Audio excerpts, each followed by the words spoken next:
నమస్తే MP news మన పేరు న్యూస్ స్వాగతం. ఈరోజు పేపర్లోని న్యూస్ చూద్దాం. స్పీకర్ పదవికి ఎన్నిక. లోక్సభ చరిత్రలో 4వసారి ఎన్డీఏ నుంచి మళ్ళీ ఓం బిర్లా లోక్సభ స్పీకర్ పదవికి 4వసారి మళ్ళీ ఓం బిర్లాట. కేరళ ఎంపీ కె సురేష్ను నిలిపిన ప్రతిపక్షం నేడు ఓటింగ్. సన్నాల జాబితా సిద్ధం. సన్నాల జాబితా అంటే కాంగ్రెస్ ప్రభుత్వం ఏర్పడ ముందుకు రైతులకు ఏవైతే హామీలు ఇచ్చిందో ఆ దిశగా ప్రయాణిస్తుంది. దాంట్లో భాగంగానే సన్నాల జాబితా సిద్ధం. అంటే ఎవరైతే సన్న వరి అంటే సన్న ఓట్లు వేస్తారో వాళ్లకు 500 బోనస్ చొప్పున ఇస్తానని చెప్పి ప్రకటించిన అంతమంది.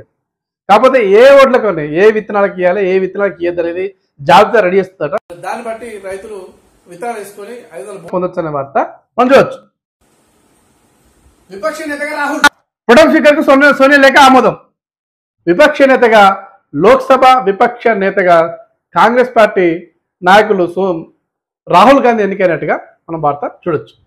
ఢిల్లీలో మైపాల్ రెడ్డి హఠాత్తుగా ప్రత్యక్షమైన ఎమ్మెల్యే. బీఆర్ఎస్ ఎమ్మెల్యే పటాన్ చెరువు బీఆర్ఎస్ ఎమ్మెల్యే మైపాల్ రెడ్డి ఆయనకు ఈడీ సోదాలు చేసి మొన్న 1 వీక్ బ్యాక్ ఈడీ సోదాలు చేసేసరికి ఆయనకు ఈడీ సోదాలు అంటే ప్రజెంట్ ఎమ్మెల్యేకు ఈడీ సోదాలు. టీఆర్ఎస్ ఎమ్మెల్యేలు ప్రతి ఒక్కరు ఏం చేస్తారు, అంతకుముందు గవర్నమెంట్ ఉన్నప్పుడు వాళ్ళ అధికారం ఉన్నప్పుడు ఇష్టం వచ్చినట్టు అవినీతి చేయడం, ఇష్టం వచ్చినట్టు సంపాదన వెనుకేయడం ఇవన్నీ చేసిండు. జనాల పాలన మొత్తం వాళ్ళు గాలికి వదిలేసిండు. వాళ్ళు వదిలిపేసి మన మైపాల్ రెడ్డి ఏమైంది? మైపాల్ రెడ్డి ఎమ్మెల్యే ఆయన కూడా ఆస్తులు అవినీతిలో ఎక్కువని ఆస్తులు ఎక్కువ అని చెప్పేసి ఈడీ సోదాలు చేసింది. ఇది అంతా తగ్గడం నాకెందుకని చెప్పేసి ఆయన హుటాహుటిన ఢిల్లీకి వెళ్ళిపోయాడు.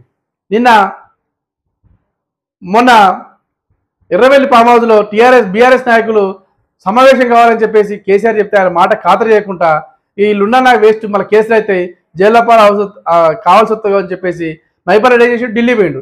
ఢిల్లీ పోయి అటు బీజేపీలతో కాంగ్రెస్ మంత్రాలు జరిపి రేపో మాపో కాంగ్రెస్ కానీ బీజేపీ కానీ చేరే అవకాశం ఉంది. దీన్ని బట్టి కేసీఆర్ మాట వినటం లేడు, కేసీఆర్ దగ్గర పోయటం లేడు. దీన్ని బట్టి మైపాల్ రెడ్డి ఏ పార్టీలో పోతుందో ముందు తెలుస్తుంది. జై సమ్మక్క జై భద్రకాళి. లోక్సభలో కొత్తగా ఎన్నికైన ఎంపీలు వాళ్ళు ప్రమాణం చేసేటప్పుడు తెలంగాణలో ఏమో కొందరు జై లక్ష్మీనరసింహస్వామి అని, కొందరు జై భద్రకాళి, కొందరు జై సమ్మక్క. తమిళ ఎంపీ ఏమో తెలుగులో ప్రమాణం చేయడం. ఇట్లా ఒక్కొక్కరు వాళ్ళు తోచిన విధంగా ప్రమాణం చేసేటప్పుడు లాస్ట్కు నినాదం ఏం చేసిళ్ళు? జై భద్రకాళి, జై సమ్మక్క, జై లక్ష్మీనరసింహ అని చెప్పేసిన వార్త మనం చూడొచ్చు. కాంగ్రెస్ లో జీవన్ రెడ్డి తుఫాను. ఎమ్మెల్సీకి రాజీనామా చేయడానికి సిద్ధం. జీవన్ రెడ్డి సీనియర్ నాయకులు జీవన్ రెడ్డి కాంగ్రెస్ లో ఆయన ఎమ్మెల్సీ పదవికి రాజీనామా సిద్ధంగా ఉన్నాడు. ఎందుకు? ఆయన ఏరియాలో ఆయన కాన్స్టిట్యూన్సీ లో రేవంత్ రెడ్డి నన్ను అడగకుండా సంజయ్ కుమార్ను చేర్చుకోవడం ఆయనకు వంట పట్టట్లేదు. అసలు ఇంతకుముందు బీఆర్ఎస్ ప్రభుత్వం ఏం జరిగింది? వాళ్ళకు ఎమ్మెల్యే తక్కువ ఉన్నాయని ఎమ్మెల్యేలు ఉన్నా కూడా ప్రభుత్వం నడుపుతుంటే కూడా ఎమ్మెల్యే తక్కువ లేకున్నా కూడా వేరే వాళ్ళను ప్రోత్సహించి ప్రజాస్వామ్యం తూట్లు పొడిచి వేరే పార్టీ వాళ్ళను రాజీనామా ముందుకెళ్ళి చేర్చుకున్నాడు. మనం కూడా అదే పని చేస్తాను కదా, మనకు బ్యాడ్ నేమ్ వస్తుంది, ఎందుకు ఆ పని చేయడం అని చెప్పేసి సీరియస్ అయిన వార్త మనం చూడొచ్చు. కేజ్రీ బెయిల్ ఫస్టే. ఇంతకుముందు కేజ్రీకి 3 రోజుల క్రితం కేజ్రీకి బెయిల్ వచ్చిందని చెప్పేసి రాత్రి అన్నారు. తెల్లేసరికి మళ్ళీ బెయిల్ రావట్లేదని చెప్పి మళ్ళీ చెప్పిండు. మరి ఈడీ అధికారులు మళ్ళీ సిబిఐ అరెస్ట్ చేసిలేట. ఇంతకుముందు ఈడీ ఉండే, ఇప్పుడు సిబిఐ. ఇంతకుముందు కవితకి ఏమైంది? ఆమెకు ఈడీ కేసు ఉంది, సిబిఐ కేసు ఉంది, రెండిట్లో అరెస్ట్ చేసింది రాములు. ఇంతకుముందు ఈయనకు ప్రజెంట్ ముఖ్యమంత్రి ఢిల్లీ ముఖ్యమంత్రి కేజ్రీవాల్ను కూడా మద్యం కేసులో లిక్కర్ కేసులో ఆల్రెడీ ఈడీ అరెస్ట్ చేసి జైలు వేసింది. మళ్ళీ ఇప్పుడు మన బెయిల్ వచ్చే టైంకి మళ్ళీ సిబిఐ ఎంటర్ అయ్యి సిబిఐ కూడా జైల్లోనే అరెస్ట్ చేసిన వార్త మనం చూడొచ్చు. ఇంత పేరు తెచ్చుకొని ఇంత ముఖ్యమంత్రి అయ్యి ఎందుకు ఇట్లాంటి పనులు చేస్తారో అసలు అర్థం కాదు. బ్యాడ్ నేమ్ వచ్చా జీవితాంతం మళ్ళా మచ్చ. ఎందుకు తరగనొప్పి మంచి హాయిగా పదవులు అనిపించుకుంటూ జనాలు సర్వీస్ చేస్తే అదే సంతోషం. అది చేయకుండా గిట్ట చేస్తే ఇట్లా అయితే కదా. 3 బాక్సుల్లో ఆధారాలు. ట్యాపింగ్ కేసులో సీడీలు పెన్ డ్రైవ్లు సమర్పణ. ఈ ఫోన్ ట్యాపింగ్ కేసు గత 4 నెలల కాంచి నడుస్తున్నది. రోజుకు మళ్ళీ తిరుగుతున్నది. సీడీలో పెన్ డ్రైవ్లలో వాళ్ళు మాట్లాడే మాటలు కానీ ఇవన్నీ రికార్డ్ చేసి ప్రభుత్వానికి ఇచ్చిన వార్త చూడొచ్చు. దాన్ని బట్టి రేపో మాపో కేసీఆర్ కూడా జైలు పోయే దీన్ని బట్టి కేసీఆర్ కూడా జైలు పోయే అవకాశాలు పుష్కలంగా ఉన్నాయి. కేసీఆర్ నువ్వు ఫోన్ ట్యాపింగ్ ఏందా ఎవరైనా అని అడిగితే గాడు తెలుసా నాకు వాడేవాడే అంటాడు. విచిత్రమైన కథ అయినది. ఆయనే మైండ్ బ్లాక్ అయిపోయి ఓడిపోయిన కాంచి ఏం మాట్లాడుతున్నో ఆయనకి అర్థం కావట్లేదు. ఒక మాజీ ముఖ్యమంత్రి అయి ఉండి విచారణ వస్తే సమాధానం చెప్పాలి. ఫోన్ ట్యాపింగ్ నాకు కాదా కావునని చెప్పి చిన్న పోరాం కూడా తెలుస్తుంది.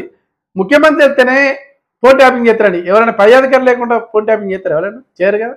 మరి ఈయన అప్పుడు ఎవరి పై అధికారం అంటే బాస్ ముఖ్యమంత్రి చెప్పినాక చేయకుంటారు ఎవరైనా అధికారి కానీ ఐఏఎస్లు ఐపీఎస్ కానీ. ముఖ్యమంత్రి చేస్తేనే చేసినామని చెప్పి వాళ్ళు మొర మొత్తుకుంటారు. ఈయన అడిగితే సార్ మీ పేరు చెప్తలేదని విలేకరికి వచ్చిన ఎవరు మన కేసీఆర్ ఏమంటాడు, వాడు ఎవడా నాకు 100 మందిలో వాడు ఎవడాడు అంటాడు. ఏందా మాటలు? అందుకే ఈయన కథ అయిపోయిందిగా. ఈయన ఎవరు దేగడలు కూడా లేరు. మాటకి మాట సమానం చెప్పాలి, అంతేగాని ఏమన్నా మీద ముందుకు ఇంత ముందో బూతులు మాట్లాడేది, ఇప్పుడు సమాధానాలు దాటవేసుడు. ఎన్నో దాటవేస్తే ఎట్లా? ప్రజలు గమనిస్తారు, పాత పెట్టిలే అయిపోయింది పని. తొందరపడద్దు, నా దగ్గర ప్లాన్ ఉంది. కొన్ని రోజుల్లో కీలక పరిణామాలు. నిన్న ఫామ్ హౌస్కు పిలుచుకొని బీఆర్ఎస్ ఎమ్మెల్యేలు ఒక్కొక్కరు జారిపోతా అంటే వాళ్ళకు ధైర్యం చెప్పడం కోసం ఫామ్ హౌస్ పిలిస్తే కొందరు రాలేదు, కొందరు డుమ్మ కొట్టిళ్ళు, కొందరు వచ్చిళ్ళు. వచ్చినంత ఏం చెప్తారంటే ఈయన కేసీఆర్, నా దగ్గర ప్లాన్ ఉంది, మీరు తొందరపడద్దు, రాబోయే రోజు మన ఎట్లా మన అయితే 5 సంవత్సరాల దాకా నేను ఎవరు దేకడు, నీ పార్టీకి ఎవరు రాడు కూడా. నీ దగ్గర ఏముందని వస్తారు? అప్పుడంటే ఒక బ్రహ్మ పదార్థం ఉండే నీ దగ్గర. ఏంది తెలంగాణ అనేది. చాలా మంది పట్లకి అధికారంగా కొట్టాడు నువ్వు మోసం చేసినావు అందరినీ మోసం చేసి కేసీఆర్. కాబట్టి సంగతి అందరూ తెలిసింది. మీ దగ్గర ఉన్న వేస్టరా బాబు. ఈ 5 సంవత్సరాలు వేరే అధికార పార్టీ పోయినా కూడా సంపాదించుకోవచ్చు, అలా పోయినా కూడా కేసు లేకుండా చేసుకోవచ్చు అనే ఉద్దేశంతో పక్క పార్టీలకు వెళ్తారు తప్ప నీ పార్టీని దేకడం లేదు. నీ పార్టీ అయిపోయింది. ఎందుకంటే ఏ పార్టీకైనా గెలుపడం ఉంటాయి, కానీ గెలిపినా కూడా మళ్ళీ అంటే జనాల్లో మాట మంతి ఉండాలి. మొన్న రామోజీరావు అంటే లోకల్లో రామోజీరావు చనిపోతే రాలేదు. ఒక మానవత్వం కానీ ఏది కానీ లేని వ్యక్తి ఎవరే అంటే కేసీఆర్. కొండగట్టు కాడ కనీసం 50 మంది చనిపోయారు బస్సు ప్రమాదంలో. కానీ కొండగట్టు మన తెలంగాణ, ఆడ కూడా పోయిన తాకల్లో నువ్వు ముఖ్యమంత్రి అంటే హెలికాప్టర్ ప్రజాస్వామ్యనే. పోయి వాళ్ళకు ఎంతో అంత డబ్బులు ఇస్తే కొంచెం భరోసా ఉంటుంది కదా, పోయి వాళ్ళకు భరోసా కల్పిస్తే మంచిదే కదా. అది చేయకుండా ఇంట్లో పడుకున్నారు. ప్రామాణం పడుకుంటే ఫస్ట్ ప్రపంచంలో ప్రామాణం పడుకునేది ఎవరే అంటే కేసీఆర్. ఇక దీన్ని వేరే మానవత్వ దృక్పథం కానీ మానవత్వం కానీ ఏం లేదు. పార్టీలో కూడా ఈయన అధికారం ఉన్నప్పుడు వేరే పార్టీలో ఇటు చేసుకోవడం, ఇప్పుడు అటెండ్ చేసుకుంటారు. ప్రజాస్వామ్యం కూడి చేస్తారంటే నువ్వు చేసినప్పుడు కూలి లేదు కానీ వేరే చేస్తే కూనా. ఈయన ఇష్టమైనట్టు మాట్లాడాడు. ప్రపంచంలో ఎవరా అంటే కేసీఆర్. ఓ మాటకు అదుపు లేదు, ఏది లేదు. మానవత్వం అసలు లేనే లేదు. మరి కరెక్టా కాదా, ముంతారు పనికొత్తా లేదా అనేది చూసలేదు. అది చేయడం అదే కరెక్ట్ అనడం, ఆయన ఇష్టం చేయడం తప్పు చేయడం ఇదే కరెక్ట్ అని చెప్పడం. ఇట్లా చేసి ఆయన పార్టీ పోయింది, ఆయన పోయింది. ఆయన మాట కూడా ఎవరు దిగటం లేడు. అయిపోయింది ఆయన పని. ఇక ఇంట్లో కూర్చోవాల్సిందే, ఫామ్ హౌస్ పడుకోవాల్సిందే. ఇప్పటికే ఫామ్ హౌస్ పడుకోవడం కూడా కరెక్ట్ కాదు. నేను ఎమ్మెల్యే ఉండి మరి ప్రతిపక్ష హోదా కేసీఆర్కి, ప్రతిపక్ష హోదా నీకెందుకే కేటీఆర్కి లేకపోతే హరీష్ రావుకి. ఇంట్లో పడుకుంటావు, అసెంబ్లీకి రావు, ఫామ్ హౌస్లో పడుకుంటావు. సమావేశాలు అయినా రోజులు అసెంబ్లీ కూడా రాకపోతుంది. మరి ఎందుకు నీకు రానప్పుడు విరాటలకి ఇవ్వాలి. అది కూడా చాలా కానప్పుడు మొత్తం రాకిలకి తప్పుకొని విరాటలకి ఇస్తే వాళ్ళని గెలిచి జన సర్వీస్ చేస్తారు. ఏ చేయకుండా అంటే అది కరెక్ట్ కాదు. నీ ఏజ్కి నువ్వు 40 సంవత్సరాలకి ఉన్న రాజకీయ అనుభవానికి ఇది కరెక్ట్ కాదు. నువ్వు చేసే పనులని మొత్తం రాంగ్. ఏదో గాలిలో తెలంగాణ మూమెంట్లో వచ్చినావు, దాని కాపాడు కోసం మళ్ళీ రకరకాల ప్యాటర్న్ చేసి మళ్ళీ 2సారి వచ్చినావు తప్ప నీకు తెలుగుతో రాలేదు. జనాలేమో తెలుగు తక్కువతో నీకు ఓట్లేదు. ఇక నువ్వు మారవు, నీ కథ అయిపోయింది. కానీ అది ముగిసిపోయిన అధ్యాయం టీఆర్ఎస్ పార్టీ అంటే. ఇవి ఈరోజు.